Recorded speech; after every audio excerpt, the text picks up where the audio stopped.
에로스와 타나토스, 사랑은 왜 죽음의 그림자를 품는가?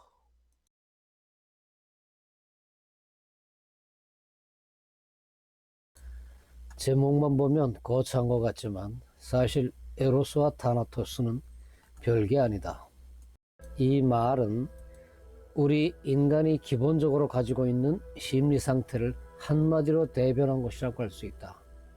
사랑과 죽음을 상징하는 그리스 신화의 에로스와 타나토스는 인간의 상반된 심리 상태, 즉 앰비밸런스를 말해준다. 우리는 늘 사랑을 갈망하면서 동시에 두려워한다. 다시 말해 살고 싶어 하면서 동시에 모든 것을 멈추고 싶은 마음, 그 모순된 마음의 두 축을 프로이트는 에로스와 타나토스라고 불렀다. 하나는 생명과 창조의 충동, 다른 하나는 정지와 소멸의 충동이다. 인간은 이 둘 사이를 오가며 살아가는 존재라고 말할 수도 있다. 카프카의 작품에서는 수많은 여인들이 등장하고 또 많은 죽음이 묘사된다. 이를 두고 한때 카프카 연구에서 유행했던 심리주의 혹은 정신분석학적 방법이 있는데, 그것은 인물들이 보여주는 양방향의 태도를 프로이트 심리학의 측면에서 해석하려는 시도였다. 보들레르는 악의 꽃에서 에로스와 타나토스의 미학적 결합을 보여주었다. 시적 자아가 부패된 시체를 감싸는 모습이나 사랑과 죽음이 서로를 비추는 거울이 되는 대목에서 이 생명과 파괴의 본능은 여과 없이 등장한다. 낭만파 시인 노발리스는 세상을 떠난 소피를 그리워하며 밤의 찬가에서 사랑 때문에 죽음을 갈망했다. 쾌락 원칙을 넘어서에서 프로이트가 제시한 이 개념들은 미묘하게 뒤얽혀서 동시에 반대되는 두 방향으로 나아가려는 인간의 심리를 잘 묘사하고 있다. 그는 인간에게 쾌락을 추구하고 고통을 피하는 두 가지 본능이 있다고 보았는데, 이것들이 꼭 상반된 것이 아니라 상호 연관된다는 결론에 이르렀다. 에로스는 단순한 성적 욕망이 아니라 연결되고자 하는 충동, 존재를 지속시키려는 생명 본능이고, 타나토스는 자기 소멸과 무료회귀하는 본능이지만 단순한 종말이 아니라 신비한 구원의 빛이 보인다는 것이다. 카프카의 인물들은 반대 감정이 공존하는 앰비밸런스의 속성을 끊임없이 드러낸다. 인물들에게 이런 특징을 부여하는 카프카는 에로스와 타나토스를 양자택일의 대상으로 분리하지 않는다. 소송의 종말 부분에서 극적으로 그려지듯이 죽음과 삶의 충동이 주인공의 의식에 공존한다. 삶의 욕구 속에 죽음의 씨앗이 있고 죽음의 충동에는 해방의 희망이 엿보인다. 이런 구조에서 선택은 포기를 의미한다. 수송의 요세프 카나, 변신의 그레고르나, 시골 의사의 의사, 선고의 게오르크 모두 이 앰비밸런스의 태도가 짙게 배어있다. 나는 매일 조금씩 죽어가며 그 죽음을 통해 산다라는 일기의 내용으로 볼 때, 카프카에게는 흔히들 말하는 살기 위해 죽고 죽기 위해 산다라는 표현이 딱 어울린다고 할 수 있다. 아웃사이더의 작가 콜린 윌슨도 카프카의 인물들을 놓고 삶을 통해 죽음을 체험하고 죽음을 통해 삶의 의미를 찾는다라고 평한 적이 있다. 인간은 쾌락을 향해 나아가지만 동시에 죽음을 향해 걷는다라는 프로이트의 말도 여기에 해당한다고 할 수 있다. 이런 맥락에서 볼 때 나는 가족의 평화를 위해 사라져야 한다라고 생각하는 그레고르는 가족을 위해 죽지만 그 속에는 기묘한 평화가 깃들어 있다. 그의 소멸은 사랑, 즉 에로스와 자기 파괴, 즉 타나토스의 앰비밸런스로서 이 죽음은 해방과 안식을 주는 측면이 있기 때문이다. 이런 점에서 카프카의 작품에 등장하는 인물들의 삶은 에로스와 타나토스가 끊임없이 충돌하는 인간 생존의 현장이라고도 말할 수 있다. 카프카의 작품을 두고 애정이 부재하는 문학이라는 평이 있는데 이 말도 양가치의 본능에서 이해할 수 있다. 카프카의 많은 작품에서는 끊임없이 여인들이 등장한다. 그리고 그들은 직접이든 간접이든 소설 속의 주인공과 관계를 맺고 있다. 한편으로는 주인공이 그들에게 의도적으로 접근하기도 하고 다른 한편으로는 여인들이 주인공을 유혹하기도 한다. 그리고 어느 경우이건 상관없이 그 관계는 파멸로 끝을 맺는다. 대부분 그들과 접촉하고 일정한 관계를 맺었다는 사실 때문에 주인공들의 처지는 오히려 더욱 난감해진다. 카프카의 작품에서 여자는 사랑의 대상으로 등장하지 않는다. 여자는 오직 권력과의 투쟁에서 전리품 같은 역할로 한정될 뿐이다. 주인공과 권력의 화신으로 등장하는 제도권이 싸울 때 전리품은 승리를 의미하는데 어느 경우나 예외 없이 여자는 주인공의 상대, 즉 외부 세계의 권력이 차지하게 된다. 여기서 여자를 철저하게 외부 사회의 소산으로 바라본 작가의 인식이 확인된다. 전리품으로서의 여자가 시종일관 제도권에 귀속되는 현상에는 물론 주인공의 책임도 상당 부분 작용한다. 그것은 그쪽에서 유혹했든 안 했든 끊임없이 주인공은 여자에게 관심을 보일 뿐만 아니라 한 발 더 나아가 여자들을 통해 난국을 타게 하려는 의지를 노출하기 때문이다.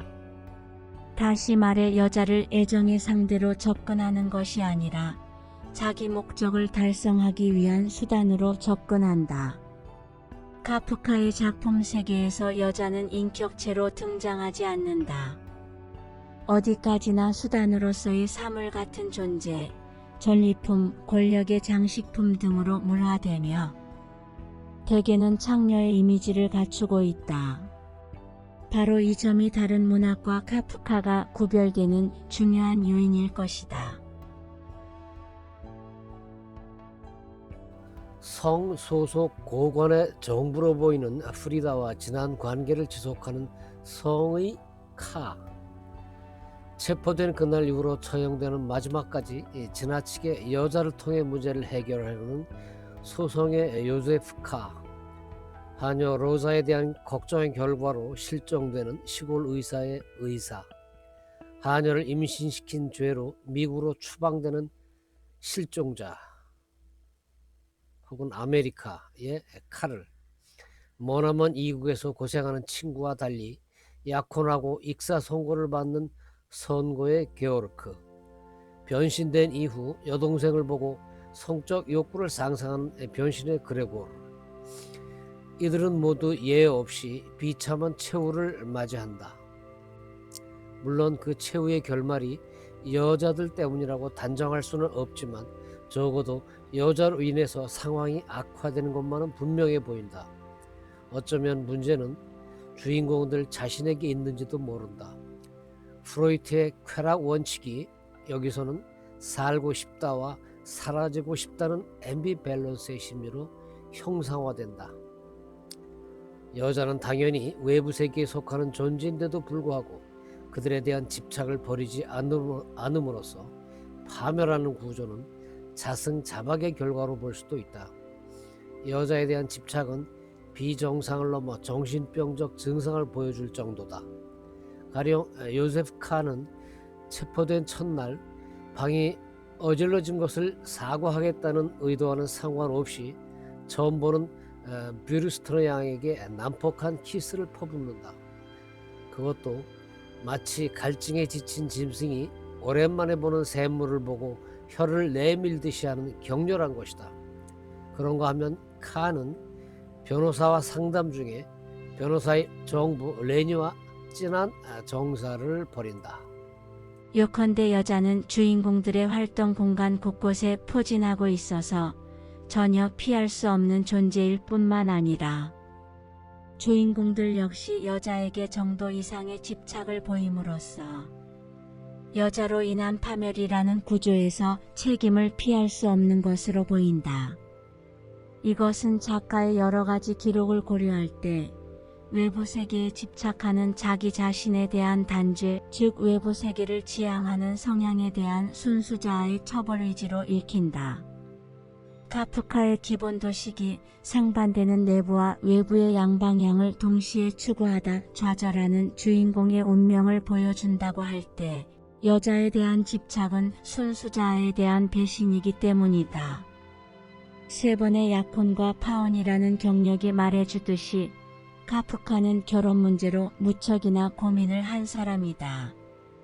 세계 시민으로서의 소속에 충실하려는 한쪽 자아는 결혼을 통해 안정된 가정을 꾸리고 당당한 시민으로서 생활하고 싶어 했다.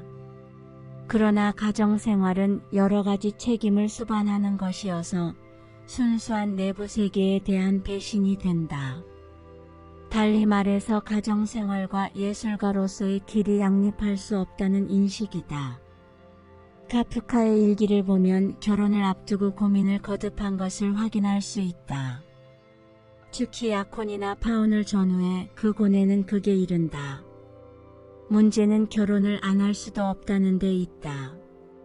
예술가의 길을 감으로써 순수 세계에 전념한다는 것은 동시에 외부 세계에 대한 성실한 시민으로서의 소속에 대한 배신이 되기 때문이다.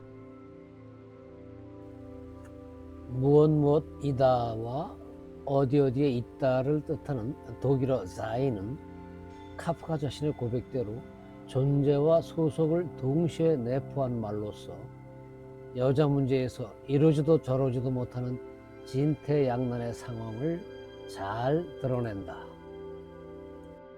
삶에 소속되려는 의식은 작품 세계에서 여인들에 대한 충동적 접근을 통해 가장 명시적으로 드러난다.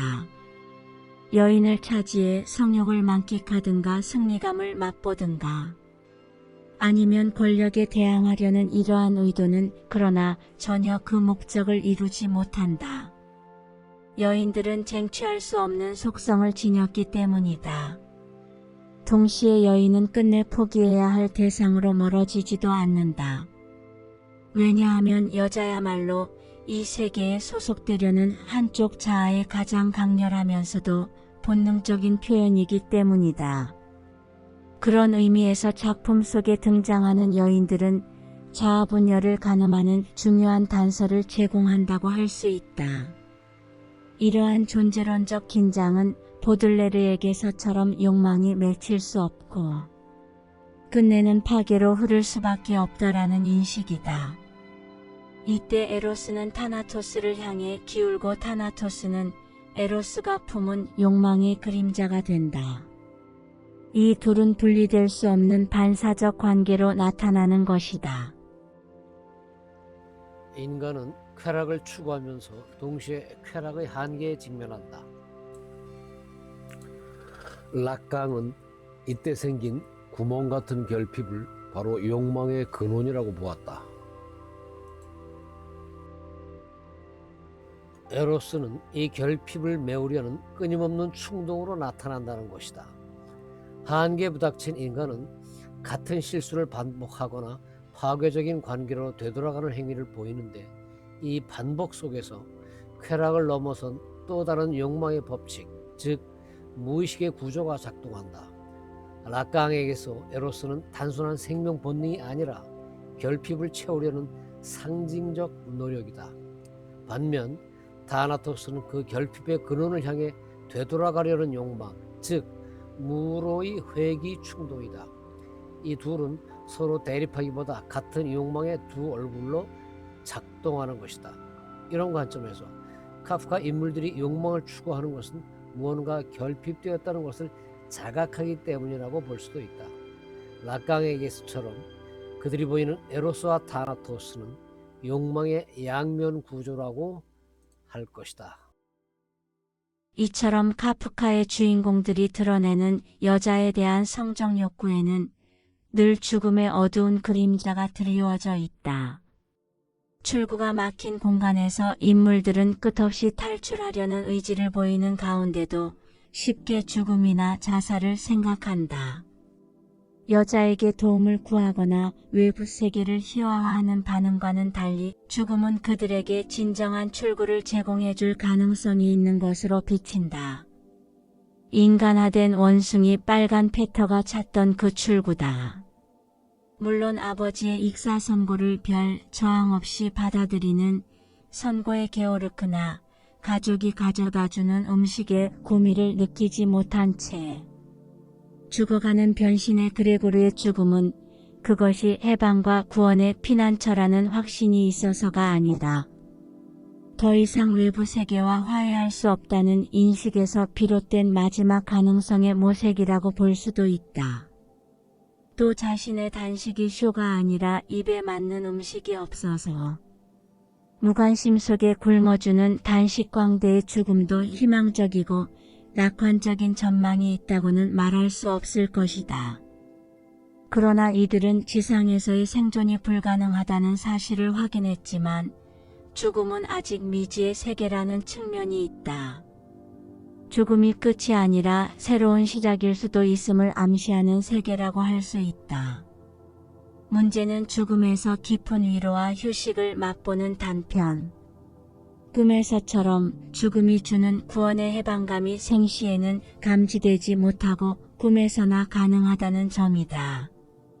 즉 인물들은 죽음이나 자살을 염두에 두면서도 확신을 갖고 추진하는 적극성을 보여주지는 못한다. 여자에 대해 애정을 지닌 일관된 태도를 갖지 못해 외부 세계로 진입하지 못하듯이 죽음에 대해 내면적인 수용을 거부함으로써 이들은 순수 세계로 복귀하지도 못한다. 체포된 이후 계속 죽음이나 자살을 염두에 두는 요제프 K와 마찬가지로 대부분 사방이 막힌 공간에서 허덕이는 인물들은 빠져나갈 출구를 찾는 노력과 동시에 죽음이라는 미지의 세계를 동경하는 모습을 보여준다. 죽음은 파멸이고 종말이지만 새로운 시작을 의미하기도 한다. 외부 세계에서의 죽음은 곧 순수 세계로의 복귀를 의미하기 때문이다. 이때 내면에서 소망하는 죽음은 텍스트의 구조상 여자로부터 비롯되었음을 알 수 있다. 여자의 끝은 파멸이라는 등식이 성립함으로써 에로스와 타나토스라는 욕망의 양면성이 표면화된다. 카프카의 서술 공간은 인물들에게 에로스, 즉 여자로 대표되는 외부 세계의 삶과 타나토스, 즉 죽음으로 특징 지어지는 순수 세계의 양방향을 추구하다 두 세계의 틈바구니에서 파멸하게 하는 허구 세계라고 할 수 있다. 여자에게 집착한 결과는 가장 가혹한 징벌의 형태로 나타나고 있다. 제1장의 뷰리스토너 양의 식도에 키스를 퍼부은 요제프 K가 마지막 장에서 자신의 식도를 움켜쥔 손에 의해 살해당하는 장면에서 앰비밸런스의 의식은 가장 극단적으로 드러난다. 우리 인간은 늘 사랑을 원하면서도 두려워한다. 시인 김수영은 얻는 것은 잃는 것이다라고 노래했다. 자유를 외치다 동시에 그 자유의 무게에 짓눌리던 그는 살아있음과 동시에 부서지는 언어를 통해 욕망과 파괴를 한 몸으로 체험한 시인이었다. 백석 또한 몹시 잔잔하게 욕망을 말했다. 고향을 그리워하고 사랑을 회상하며 익숙한 세상으로부터 조금씩 멀어져 가는 그 정서 속에는 이미 소멸의 아름다움이 깃들어 있었다. 보들레르나 김수영의 시를 보면 욕망은 단순히 사랑이나 성적인 것이 아니라 살아있음의 증거로 나타난다. 무언가를 원한다는 건 아직 완전히 죽지 않았다는 뜻이지만 그 욕망은 동시에 우리를 소모시키기도 한다. 사랑도 열정도 결국엔 우리를 태워 없앤다. 이런 본능을 프로이트는 에로스와 타나토스라고 불렀다. 인간의 욕망은 타자의 욕망이다라고 본 락강은 우리가 바라는 것이 언제나 불완전하고 충족될 듯 말 듯 끝없이 흔들린다고 생각했다. 문학을 바로 이 흔들림을 기록하는 예술이라는 점에서 본다면 환상과 현실이 맞부딪히는 카프카의 소설 공간을 이해할 수 없다고 꼭 멀리할 것만은 아니다. 그것은 바로 우리들 자신의 세계인지도 모른다. 이런 의미에서 카프카의 인물들은 늘 에로스와 타나토스, 생명과 죽음 사이에서 흔들며 사는 인간의 모습을 단적으로 보여준다고 할 것이다. 그들처럼 우리의 삶 또한 소멸이 그림자 위에서 피어난 영망의 꽃이 아닐까. 이상 바가본도의 지구촌 문학기행이었습니다.